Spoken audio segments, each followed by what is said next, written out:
Audience, you're in for another real treat now.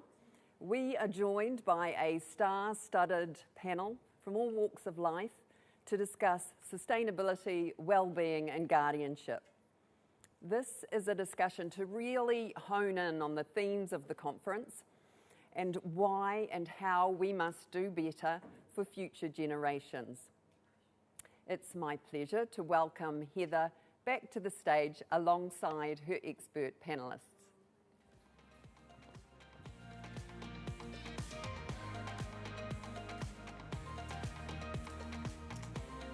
All right, Vanya, thank you very much again. So welcome to the panel, Changing for Good, Sustainability, Guardianship and Wellbeing. This session is designed to set the scene for the conference theme of generations. And what we want to explore here is the idea that we have an obligation to protect our assets, whatever we consider our assets to be, for future generations. So how do we do that, especially in the context of COVID? Of course, everything is in the context of COVID nowadays. We have a great panel with us. I'm going to introduce them very briefly, and then I'm going to get each of them to tell us a little bit about themselves and their thinking, and then we'll crack into it. Please remember, send us your questions throughout this panel, and we will get to them at the end of this. So on the panel we have with us Laurence Kubiak, the Chief Executive of NZIER, the Institute of Economic Research. Laurence, welcome. Naomi Ballantyne, who is the Managing Director of Partners Life, welcome. Jazz Thornton, co-founder of Voices of Hope. Richard Klipin, the CEO of FSC, and with us on Zoom we have Vihari Ross, the Head of Research and Portfolio Manager at Magellan Asset Management, and David Tikao, who is the Executive Director at Rawa. Welcome to you all. Thank you for being with us. So let us start in that order, if that is okay, or rather we will change it up because Laurence is just resetting himself. No, now that you're seated, you're going to start first, Laurence. So if you could give us a little introduction about yourself, please. Well, thank you. It's a great privilege and a great pleasure to be here. My name is Laurence Kubiak, and I have the privilege of being the Chief Executive of the New Zealand Institute of Economic Research. I've been doing that for 5 or 6 years. Before that, I had a career overseas, although I'm a South Auckland boy who's come home. I care very much about the subject of today's discussion because I think when I look at the science of economics, at its base, it's all about prosperity and how we sustain that prosperity and hand it down to the next generations. So I'm very much looking forward to the discussion that we're about to have. Laurie, thank you very much. Naomi? Yeah, I guess as an entrepreneur and a founder of a number of companies, legacy is a little bit different maybe for me than others. And for me, it's what I leave is really not about what I have done, but more who I've been throughout that journey. And this is an industry, the life insurance industry is an industry that I am absolutely passionate about and believe in, and I intend to leave it in a better shape than I found it. And I guess that's what I see about legacy. And to do that, you have to do that through innovation, setting example and driving fierce competition. So that's kind of how I think about legacy. Fantastic, thank you. Richard?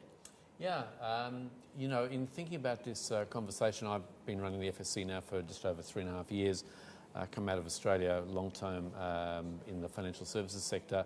But in thinking about this conversation, it was partly about legacy. And, you know, I was reflecting, I've got a 19-year-old, he's just left school, he's kind of flourishing, and I was reflecting in preparation for this discussion on the things my parents and grandparents did for me, which on reflection, you know, they made some pretty big and gutsy decisions. They migrated countries, they made sacrifices, they set up small businesses, and those were all kind of gifts that in context of this conversation become important. And then to my own kids, I'm really thinking about what's the kind of country, what's the kind of experience, what's the kind of legacy that we are handing on, and we should be active about it. So that's a bit about me, that's a bit about the conversation, and yeah, looking forward to exploring it. Yeah, thanks very much, Richard. And Jazz? I am the co-founder of a mental health organisation called Voices of Hope. We've actually been the charity partner for FSC for the last 3 years, which has been incredible. And I guess for me, you know, being able to speak, I guess, on behalf of the younger generation, the ones who are looking at these guys for guidance and the way, I guess, that the world is going to be left to us. But we also see the impact that this conversation has on mental well-being, which is obviously my area of expertise, both in our generation and our parents' generation. Fabulous, thank you so much. David, kia ora. Morena koutou. ko ngā tahu taku iwi, ko Tikao te whānau, ko David Tikao toko ingoa. Delighted to be on the panel. Thank you so much. Good morning, everybody. Thank you for the earlier presentation as well. A quick little bit about me. I am the Executive Director at Whai. We are a managed investment scheme based out of Te Runanga o Ngāi Tahu in Christchurch. We have about 30,000 of our tribal members who are registered with our scheme, $104 million in the pot, a really nice milestone for us recently. And we run 3 different funds, socially responsible investment funds through Mercer. Thanks very much, David. Kia ora. And Kia ora. finally, Vihari. Hi everyone, also an absolute pleasure to be here. So I just thought I'd explain my background. I'm Australian, but worked at Magellan now for 14 years and investing for about 20 years. Currently I'm the head of research and portfolio manager here at Magellan Asset Management. We really have that global view, and really, I think our investment philosophy is about looking forward, how things are going to change and move over time, rather than sort of looking in the rear vision mirror or how things have been in the past or sort of a status quo. And I think that the sort of themes today around guardianship and well-being and sustainability are really intrinsically relevant to that forward-looking view. And I think environmental and social advocacy present real risks and challenges, and of course opportunities as well, the companies that we invest in. And of course markets are also about pricing in the future and what might happen. And the future is so much about hope, and how things might pan out in the future. And I think a lot of the sentiments and concern that people have around sustainability have really become sort of more pointed almost in this COVID period. And perhaps one of the things that we can draw out this morning, is that sense of the unwritten, social contract and reciprocity, between generations, that exists in all sort of functioning societies, and how that those elements of looking forward and planning for the future, in a sustainable way can comfortably sit alongside short-term goals that a society may have as well. And I'm very much looking forward to this discussion on that basis. It's fascinating. Fantastic, Vihari, thank you so much. I'm glad you mentioned the word hope, because sometimes it gets so dark when you think about the COVID, you tend to forget to have some hope there. We have heard a lot about the need, and can I just say to the panellists, if you guys want to jump in on each other, please feel free to. This is a free-for-all, so I want to hear what everybody's got to say. We've heard a lot about the need to build back better after COVID, and that we have a unique opportunity to be able to do this, to make a better world than the world that we had before the pandemic, and hand over something slightly better to the younger generations. But I guess the question is that just nice talk, or is it actually going to happen? Is everybody on board with that? Jazz, I want to put you on the spot here because you are the youngest on the panel. What does your generation want us to change? Oh, there are so many things that we want you to change. And I think that, when we're looking at the idea of guardianship, for me personally, I grew up knowing nothing about finances. We were very, very poor. I didn't know anything about credit cards or anything like that, and I got into massive debt myself, which for my own mental health was a big significant thing that played a part in spiralling me. And I know that that goes the same for a lot of mental health and suicide statistics is around the inability to provide for your family. And I think that there's a lot of talk about Build Back Better, but we've seen consistently, time and time again, a lot of talk and no action. And what we're seeing is that it is our generation that are the ones that are having to stand up and say, hang on a second, you've said this, you've promised this, but we're yet to see it come to pass, and we're the ones that are going to have to bear that burden. So there's many things that I think that we want to see, but I do think one of the big things is knowing that that those that are making those decisions are doing so not just for themselves and their friends, but they are keeping us in mind. Well, what do you think? I mean, when you look at the decisions that are being made by our current crop of politicians, do you think they're making decisions for short-term political gain for themselves or for your generation? Short-term political gain, 100%. Every single time? Well, not every single time, but they've put our whole country into debt, significant debt, but also the stress, on the older generation and on their generation, 100% sure. But we're going to be the ones that are taking the brunt of this in, 20 years' time. Yeah. Vihari, you're worried about the debt as well, aren't you? I think that's right. I think, Jazz raises a really interesting point, which is that, in the short term, in an attempt to, and this certainly was not a non-issue before COVID, but certainly we, governments all around the world have taken on significant amounts of debt in order to, fill this gap, in economic output that has been caused by the virus. And of course, the lockdowns that many countries have gone into, in order to combat that. And, frankly, I suppose, preserve the life of our, older generations, who are more at risk from the virus. And I think there's an interesting, sort of a conflict there around what is the right decision. It's a moral dilemma, I suppose. What is the right decision for a government to take to, go, take this route of lockdowns and taking on debt, but what that really does, in the absence of that debt being spent to, on productive means, and frankly at the moment it's about filling a hole rather than productive investment, what that does is take away from future ability to spend, because that needs to be repaid eventually. And of course that is something that a lot of, young people, are staring down the barrel of, and I think it's a really difficult thing to reconcile those two elements. Yeah, Heather, if I can add, what I think hopefully has changed is people's expectation of what life owes them in the Western world. So there's a lot of people who are feeling really down because they can't do their overseas trips and their overseas travels, and maybe they can't buy the new car, and maybe there's a change in headset around the importance of work more than just the money that it generates for you, but also all the social interactions and things. What I'm hoping is that we realise that those things are a privilege and they are not owed to us.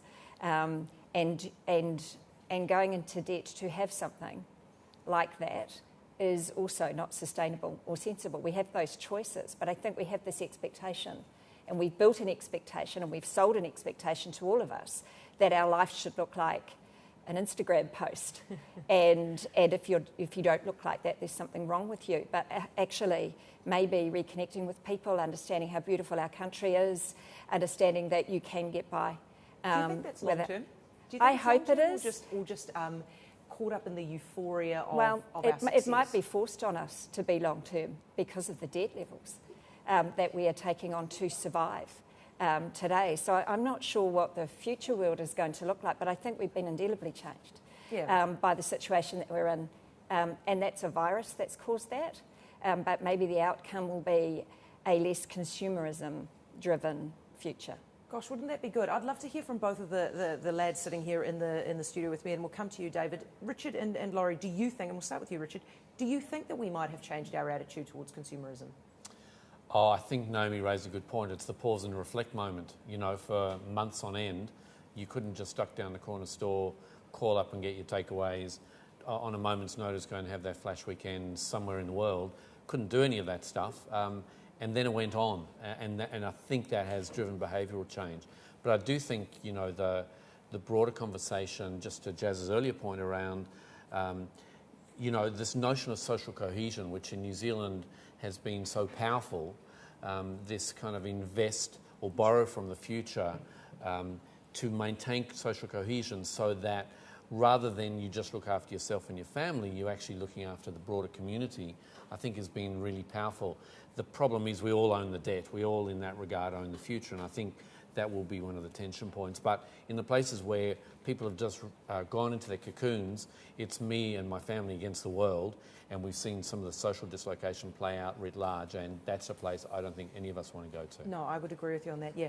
Laurie, what do you think? I mean, it's a lovely idea that all of a sudden we realise, and I think for a moment there we did, right, that we didn't actually need all these things to make us happy. As long as you had, I don't know, a good bottle of wine and Scrabble in your family, you could get by, right? But what happened immediately after lockdown was everybody went out and spent again. So that would suggest that it was a temporary thing. You're talking to the wrong guy, because I've never been particularly consumerist in my own private life, but I'd like to actually go back to what Jazz said, because I think she absolutely nailed it. And why are we worried about debt? Let's come down to the fundamentals. Because I think what we should be concerned about is are we acting today so that we can preserve our ability to respond to the next thing that will come our way in the future? Could be a pandemic, What if it's another earthquake in New Zealand? These are the shaky isles. We have earthquakes. We have them regularly. We know we're going to have another. Now, if we're racking up public debt to 50%, 60%, 70%, what happens if we have another earthquake? And so that's one point. And the other point I would like to make is there is, I think, a very strong intergenerational dimension to this that we really should take greater account of. So if we look at the quantitative easing, which has probably been discussed already this morning, I would imagine, what does it mean when you print money? What are you actually doing when you buy a bunch of paper from the Treasury, a bunch of Treasury bills, and use that to secure your money supply? That's a promise secured on the future taxpayer. So that's Jazz's generation, not mine because I'm terribly old. It's Jazz's generation. So we are saying that tomorrow's taxpayer will make good that supply of money. Now, question, should we really be doing that? Is that the prudent thing to do in the light of our need to sustain our ability to respond to future disasters, whatever they might be and whenever they might come? So I'm completely with Jazz. I think she absolutely nailed it in the answer that she gave at the beginning of this session. David, you have a particular, your iwi is particularly young, right? The average age is quite, I think you might have said to me at one stage it was about 25 or thereabouts. Is there an understanding amongst young people of exactly what Laurie was talking about, what is being done to them? I think from the technical aspect, perhaps not. We do know that most of our tribal members are quite well read and they do respond back to us with frequency, especially if we're at the marae where we're still not old enough to be told off by our aunties and kaumatua. But just getting back to why we're actually here and that post-lockdown period, we're still here to service our members. We're still here to help them with their aspirations, and our small part that we're playing at Whai is to help them and be the guardians of their fund as best we can, so that they do have those funds available for them for their tertiary education, which might mean that they have a better chance at employment or higher paid employment, or to help them with that first whare withdrawal so that they can buy their first home and obviously for towards retirement as well from age 55 onwards. But those are the fundamentals, those are the capital reasons why we want our whānau to be members of Whaiawa, and that's our obligation, not just to look after those funds, but the wider picture. And I really liked when we got to talk the other day, Heather, Vihari was talking about the connectivity between all of these elements, and that doesn't just stop because of the whole well-being aspect. We've got our small part that we're playing at Whaiawa, but we have a wider part to play, and certainly as iwi, we have a much bigger part to play with environmental aspects, with our financial aspects, with our well-being. So they're all joined, they're all connected. Can I just jump in there? I think the question that you just asked about whether my generation know what is happening, I think what's really interesting is that millennials and Gen Z are very social justice. They're very much do everything for the people, which, going into lockdown, and I guess that's why, particular governments are so praised within our generation, because they're acting as if they're acting for the people. But I think what's really interesting is that I haven't personally heard a lot or understood a lot about the reality of the future of this. Like, we can make all these decisions now for sure for the people, but we're shooting ourselves in the foot by doing that in the long run, in the way that we don't, we're going to get into this debt and things like that. And I think that conversation is one that needs to be had a lot more widely, because at the moment, Gen Z and millennials, I don't think that they're grasping that. I don't think that we're grasping the reality of what this is doing now by going into these lockdowns and by acting in the way that we are. I agree with that. Yeah, and I think just to add to that, it's really interesting because it's really easy to say we shouldn't do this debt, but if we didn't support businesses to hold on to jobs, the people who are losing jobs today are young people. Mm-hmm. And that could be a whole generation who never get to work or don't start their career until they're much older, so they're well behind the 8 ball. So you kind of have this balance between this is a young generation, they're our kids who we love and don't want to see, because your parents, your aunties, your uncles, everybody, they love their young kids. They want their future to be as bright as it possibly can be. And the terrifying thing right now is this loss of jobs and who it's affecting most to all of us, in terms of you don't want your kids not to be able to start their life until they're in their 30s if ever. So that's the balancing act between you've got to look after this generation today, otherwise there won't be a generation tomorrow. Yeah, totally. I mean, arguably what we're actually talking about is the guardianship of the pūtea, right? The money that we have in this country and the future. Laurie, it strikes me that what is potentially happening is that we are, in a very simplistic way, we are basically buying something right now, which is security for the living generations, and we are pushing off the payment of it onto younger generations. That is the unfair thing. So how do we get people who are alive right now, who are enjoying the benefits of this protection and the debt that is being racked up, how do we get them to pay for it rather than Jazz's generation and her children? Well, the adjustment should be over the next couple of years.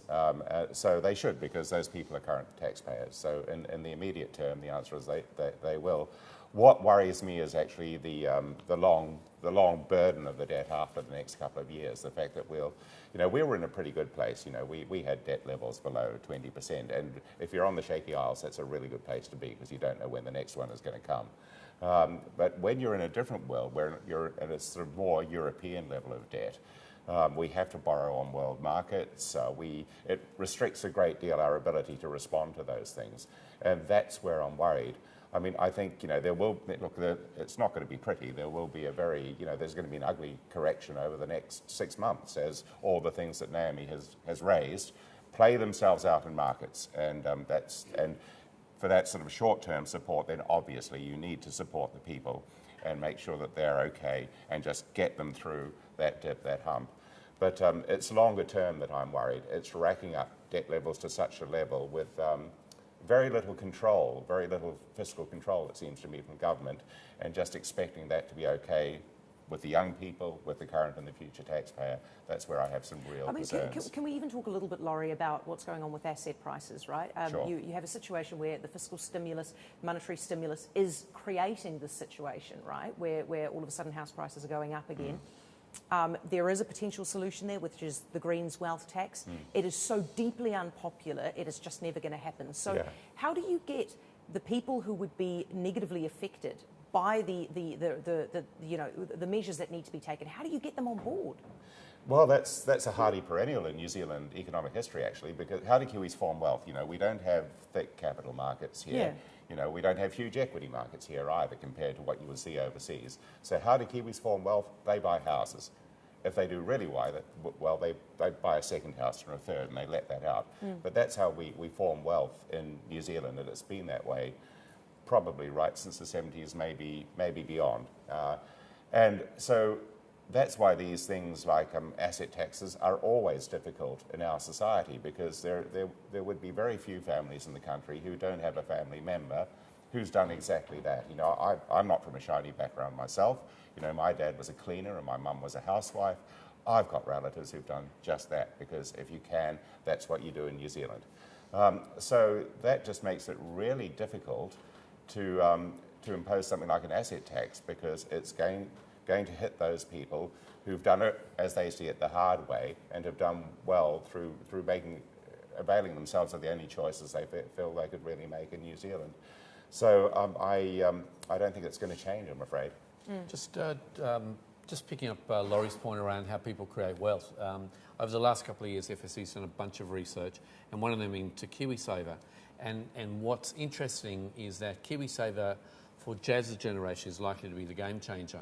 So for our generation, the average balance is, probably a new car, maybe a fridge, a little bit of a trip. For Jazz's generation, who maybe have 20, 30, 40 years of work in front of them, contributing over a long period of time, those are the balances that are going to make the difference. So the mindset shift, I think, in New Zealand is that, businesses, you make money and wealth and create it that way. You do it in property, but, look at the sharesies effect. People are now playing the market by looking at what's happening to their quarter Tesla share or their Apple share or whatever. And that literacy and that engagement and then that focus is the way, certainly our research is starting to show that's probably where the future lies. A much more balanced portfolio, much more balanced approach rather than just, buy another house and buy another house. And that would be really desirable. Sorry to talk over you, Richard, but that would be really desirable if that embeds, and because another point that Jazz made earlier in the session was the need to develop financial capability amongst young people. This is something that does just that. It says, here are ways you can form wealth. You know, that understanding wasn't sort of in our generation. We're roughly the same age, I think, Richard, but you wear your years a lot better than I do. But you know, we didn't have that understanding through our parents or through our schools. So with things like Sharesies and KiwiSaver, I agree, could be an absolute game changer. Although, what are we seeing? It's going into houses at the moment. You know, people withdraw their KiwiSaver to put it into houses. Yep. So we haven't changed perhaps as much as we could have done. But at least it's a shift. And I think financial literacy is exactly the thing that we have to do, and we haven't committed as a government to do that. Ever, really. We've relied on our businesses to educate consumers. So here's a product we're selling. It comes with all of the, like we do, you would say that, because you just want to flog a product. But protecting your income, for example, while you're earning it, is the thing that means if it stops, you're not stuck there in that place where your income stopped or go backwards because you can't afford your life anymore. But there is zero financial literacy in New Zealand about the products that we sell. Yep. So it costs enormous amounts of money to educate consumers through distribution channels. And there we hear regulators complain about the cost of that distribution channel and the amount of money you pay in terms of commissions. But the government doesn't tell people it's a good idea if you're working and you can afford it to protect your income so you don't end up being dependent on the state and going backwards. If health interrupts it, which funnily enough, we're in a pandemic, it can. And so it's very frustrating to us that we're an industry and having to promote our industry to consumers, and you just have that, well, you're just trying to sell me something. And large chunks of New Zealanders have no protection in place whatsoever. When they can afford it, they just don't want to. Yeah, it's quite interesting. Vihari, I want to bring you in here because we have talked, you know, obviously from a very peculiarly New Zealand perspective about our own problems and the things that are unique to us. What do you see from an Australian perspective as something that we could do to be able to guard the economy for the future generations? Well, I think, you know, as I would say, you know, as a global investor is, you know, the whole world is out there. And I think one thing that I've found, you know, certainly with COVID is all the things that were happening before have really accelerated in many ways in COVID, and there were things that maybe would have played out over a far longer period of time. You know, but certainly the things that we, you know, certainly speak about to a lot of our Australian investors is that, you know, all of these businesses that are out there are accessible to you as Australians or as New Zealanders, of course, and those businesses don't exist, you know, in our own markets, and yet they're listed on exchanges around the world. They are available to us, you know, and you can earn a return not only from, you know, dividends or income, but also from the growth, you know, of the world that these companies are tapped into, you know, be it in China or be it in the US or in other parts of the world.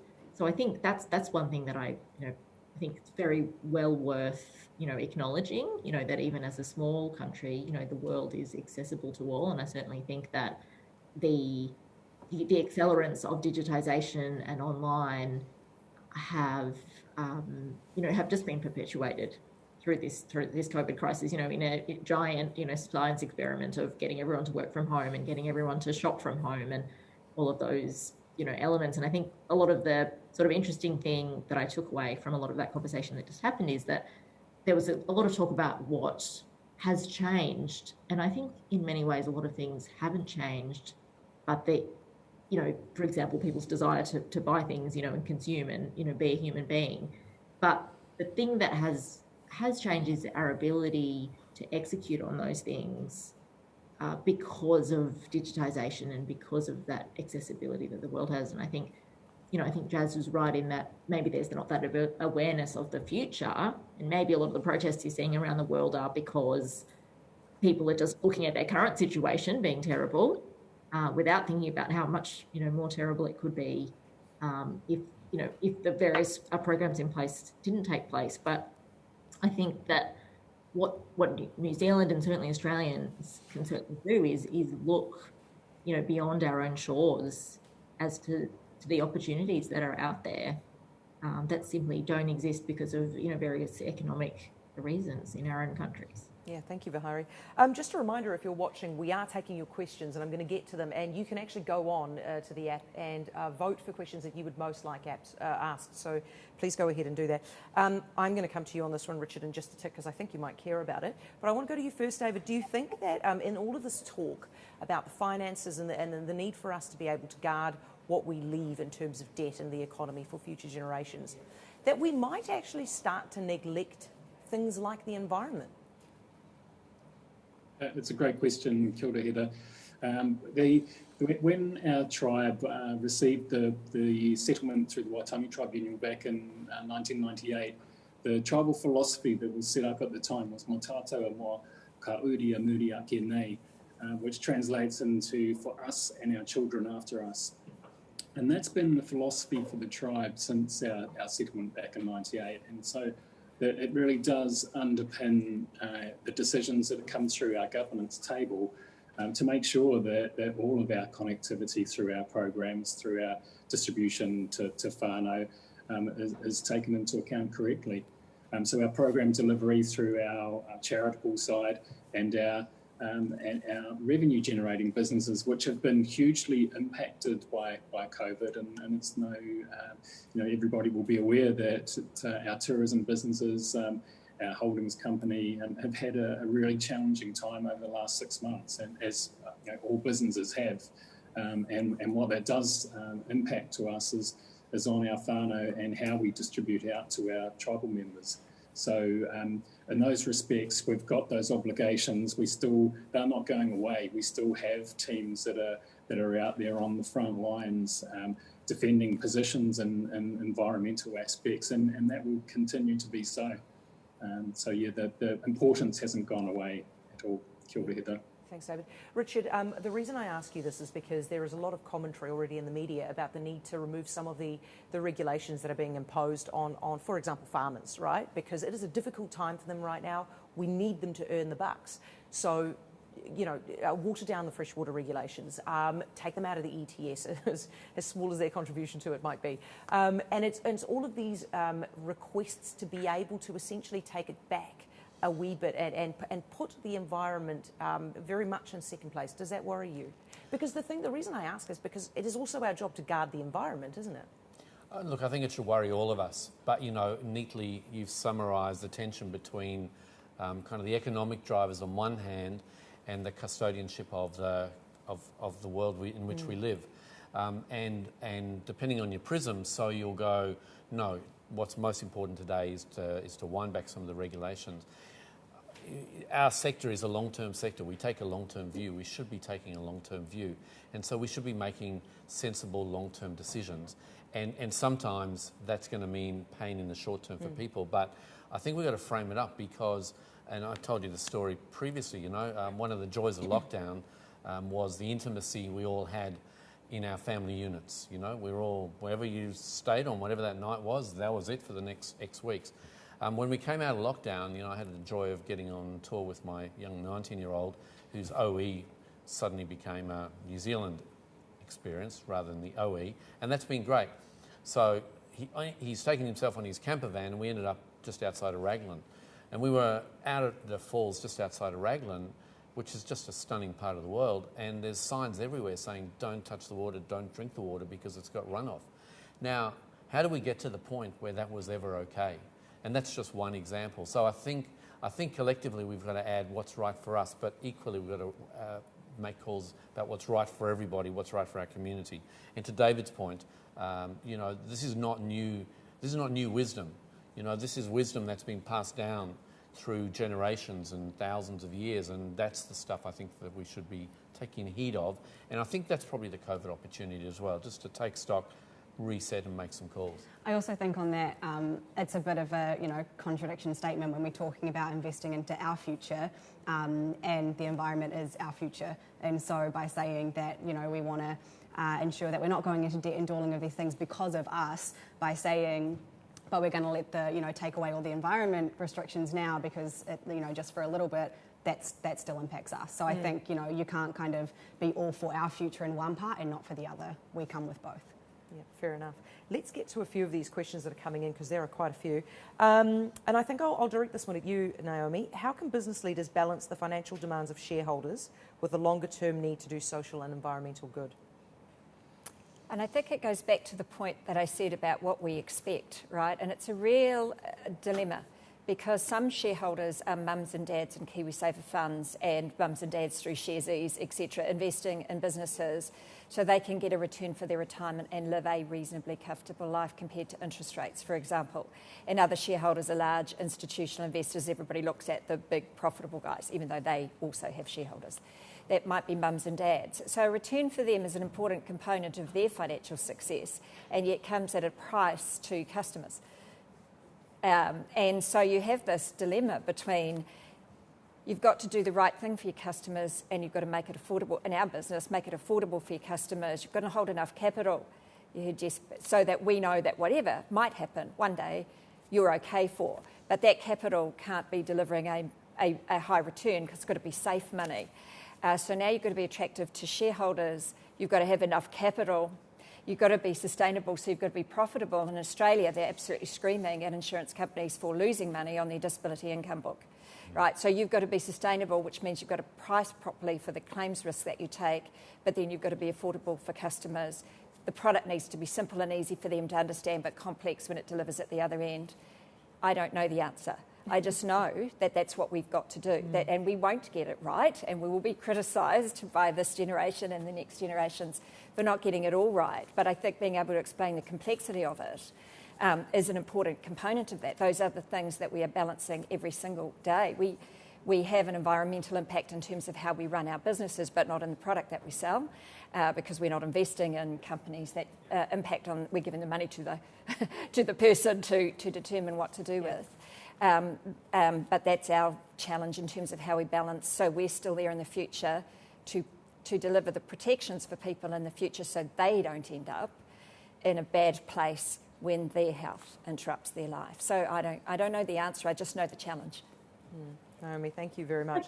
Jump in there, Helen. I have something to say on this topic. I really don't feel as though environmental and social issues are mutually exclusive with, running a company for future success. I actually think that they go hand in hand, and increasingly so.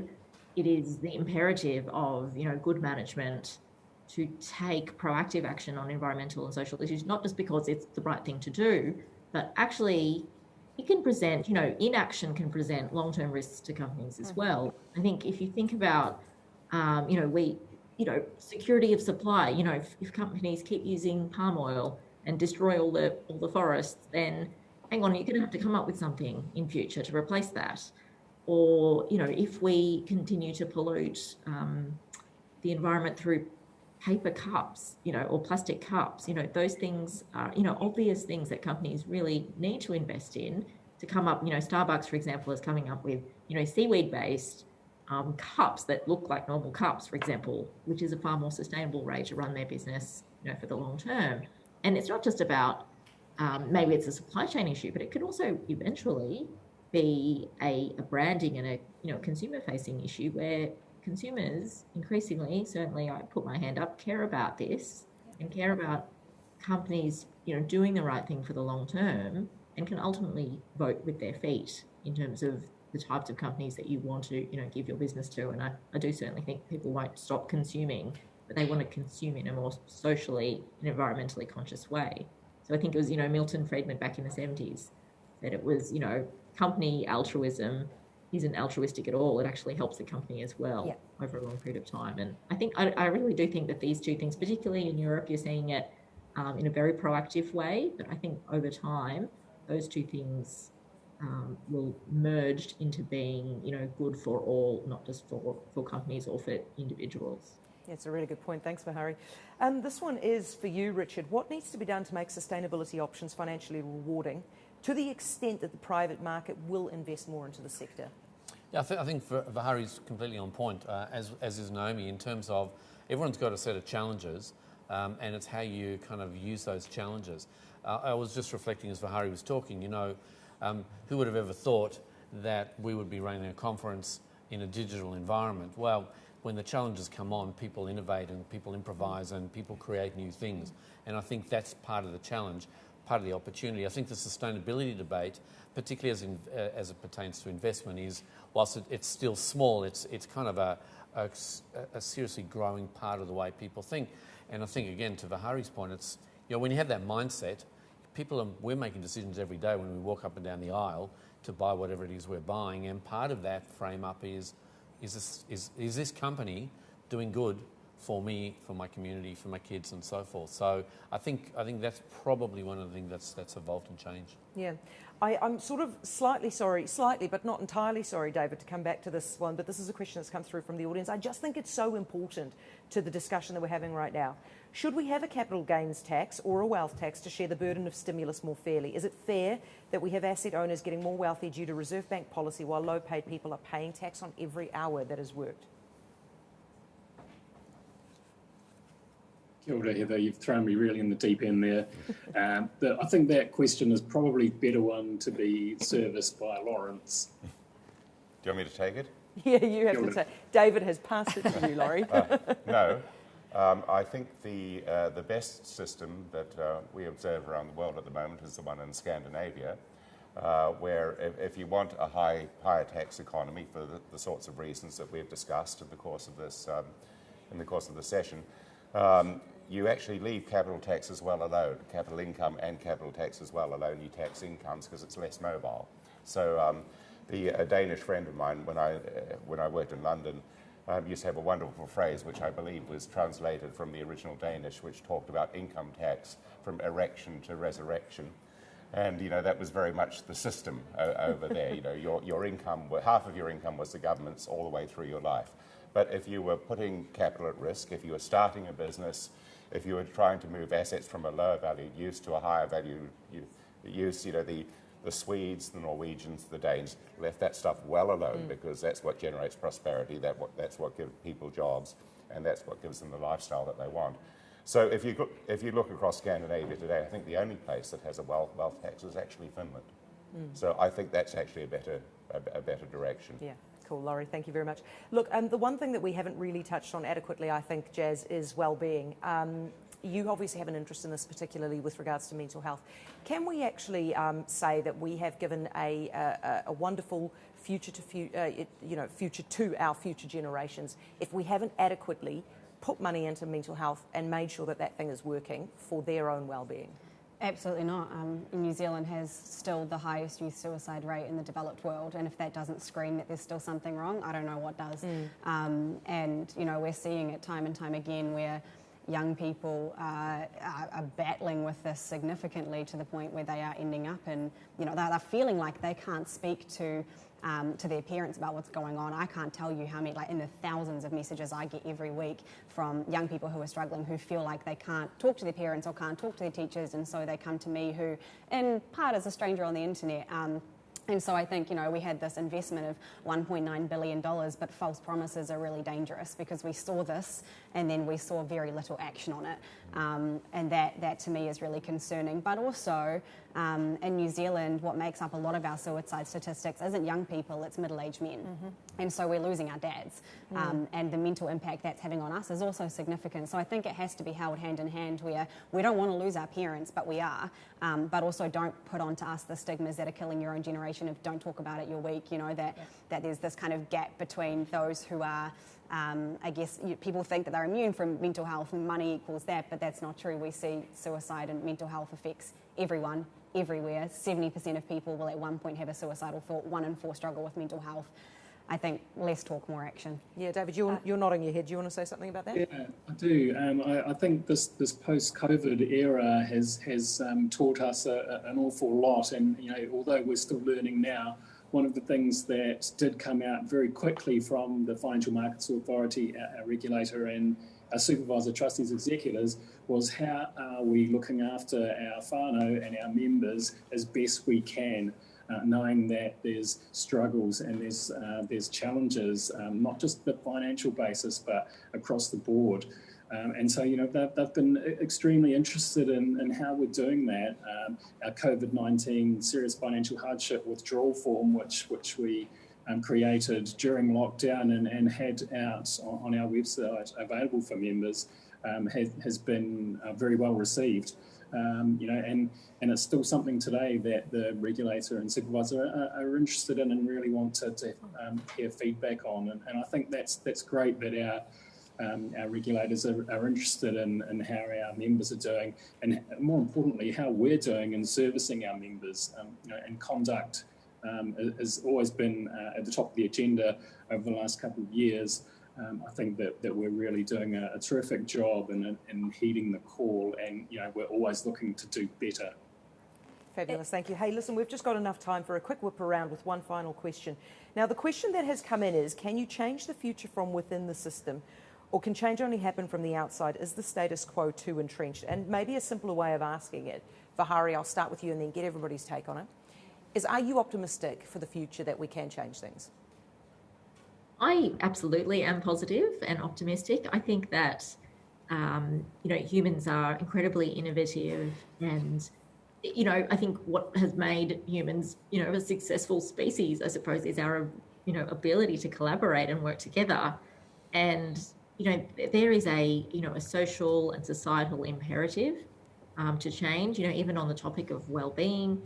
I've never seen more conversation around people's mental well-being, because of this is affecting everyone all of a sudden, the lockdowns and things like that. And I think those things coming to the fore and being discussed, each, hopefully it doesn't take several generations, but each, decade of humans, are bringing about, sometimes subtle changes, sometimes significant changes, but we're always moving forward. And a lot of the things we've seen, happen, thanks to COVID, are things that otherwise would have taken maybe 20 years to play out.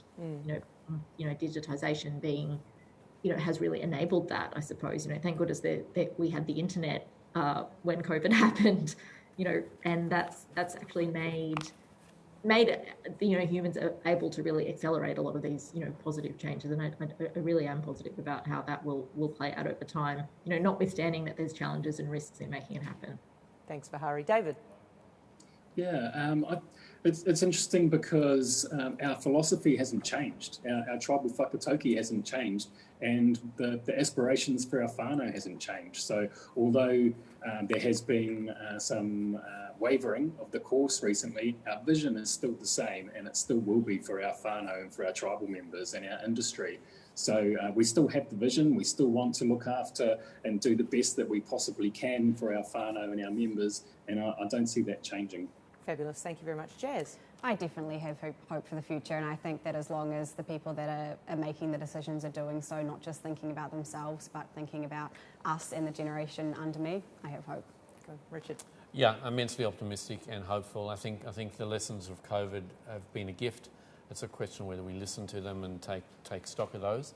And then, basically, what do we want New Zealand to look like into the next 3, 5, 10, 25 years? Because I think this reset's been that opportunity, but overwhelmingly positive about it. Oh, I'm so pleased to hear it, Naomi. Yeah, I definitely have hope. I mean, Richard was talking about the no runoff sign. There's been runoff there since before we invented the signs. It's just that we know about it now. Yeah. And we're talking about it, and we're coming up and shaming people for the things that are not right. This generation's different than the last one. We have plastic because when it was invented and sold it to us, nobody told us there was a problem with it. Now that we know there's a problem with it, people are reacting to that. And so change will come as a result of that. COVID's done what wars have done before, what disasters have done before. They reset and they change an awful lot of things. So I am really excited, actually, about what we become in the future. Wonderful. Laurie? Oh, there were two questions there. Change from without or change from within? Change from within, always back that. And am I optimistic? Damn right I'm optimistic, always back people. So we've had a couple of speakers name collaboration as the engine by which that happens, but I'd like to pick up a couple of points that were made earlier in the session around innovation and creativity. I think, that is the fundamental human capacity that you see in times of change. And if we just free people up to be able to capitalize on those innate human qualities, we'll be just fine in the long run. Brilliant, guys. It's been so good to talk to all of you. Thank you so much. Laurence Kubiak, Naomi Ballantyne, Jazz Thornton, Vihari, Ross and Richard Klipin, and of course David Tikao. Thank you all of you. Thank you for your questions that you've sent in. Please give everybody a round of virtual applause if you don't mind, and we'll hand back to Vanya now. Ka mau te wehi, what an incredible discussion from such a range of perspectives, local and global. What a privilege to be able to gather these individuals together and hear what they have to say about how we can do better for the here and now and for future generations. And special thanks goes to our fabulous host, Heather de Plessis-Allan. Thank you for joining us this morning. Haere rā, Heather.